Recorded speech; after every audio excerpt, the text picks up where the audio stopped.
Bonjour à tous, bonjour à toutes. Bonne nouvelle semaine. Le Seigneur est fidèle, il nous conduit près des eaux paisibles, il restaure nos âmes. C'est véritablement le bon berger, que toute la gloire lui revienne. Bienvenue dans notre partage quotidien. Ce matin encore, par la grâce du Seigneur, nous allons partager sa parole. Le thème que nous allons aborder ce matin, c'est vaincre les addictions à la dépendance au péché. Alors nous allons lire dans Galates 5, le verset 16 au verset 18, la Bible déclare ceci. Je vous dis donc ceci, laissez le Saint-Esprit diriger votre vie et vous n'obéirez pas aux désirs qui animent l'homme livré à lui-même. Car ces désirs sont diamétralement opposés à ceux de l'Esprit. Et l'Esprit a des désirs qui sont à l'opposé de ceux de l'homme livré à lui-même. Les deux sont opposés l'un à l'autre. C'est pourquoi vous ne pouvez pas être votre propre maître. Mais si vous êtes conduit par l'Esprit, vous n'êtes plus sous le régime de la loi. La version du semeur, elle est un peu différente. Bien-aimés frères et sœurs, sachez que dans les derniers temps, le diable a multiplié ses stratégies pour nous entraîner dans le couloir de la mort spirituelle. Le Seigneur, dans son amour, nous tend la main pour nous délivrer et nous sauver du péché et de la mort. Toute personne qui ne marche pas avec le Saint-Esprit se laisse diriger par les addictions et les œuvres contre nature. Leur cœur est rempli de toute espèce de méchanceté et le péché caractérise leur vie. Philippiens 2, 12 à 13 nous dit ceci.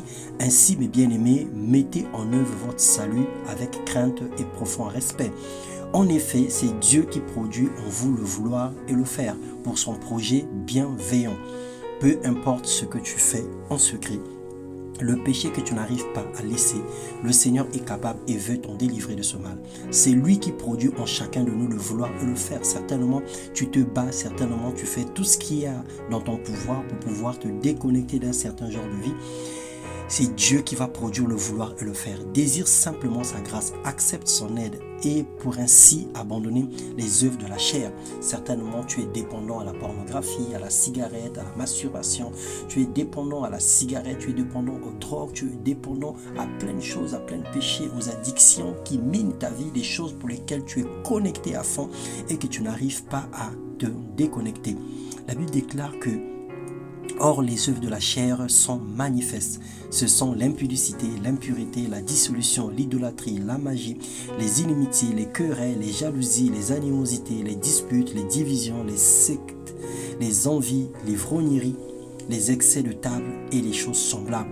Je vous dis d'avance, comme je l'ai déjà dit, que ceux qui commettent de telles choses n'hériteront pas le royaume de Dieu. Galates 5, 19. Le Seigneur nous exhorte à ne pas y demeurer, parce qu'en demeurant dans ces choses, nous n'hériterons pas le royaume de Dieu. Alors Dieu est saint et tout ce qui s'approche de lui doivent l'être également. Ils doivent être purs et saints et doivent marcher selon l'esprit en menant une vie de sainteté radicale.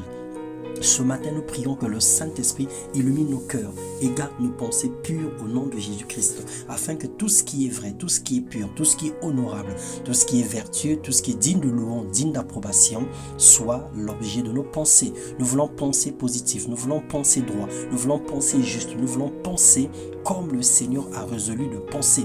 Et nous voulons aller dans la direction de sa parole. Nous voulons aller dans la direction de sa volonté pour vivre une vie glorieuse et pour marcher sur le chemin qu'il a prévu pour nous.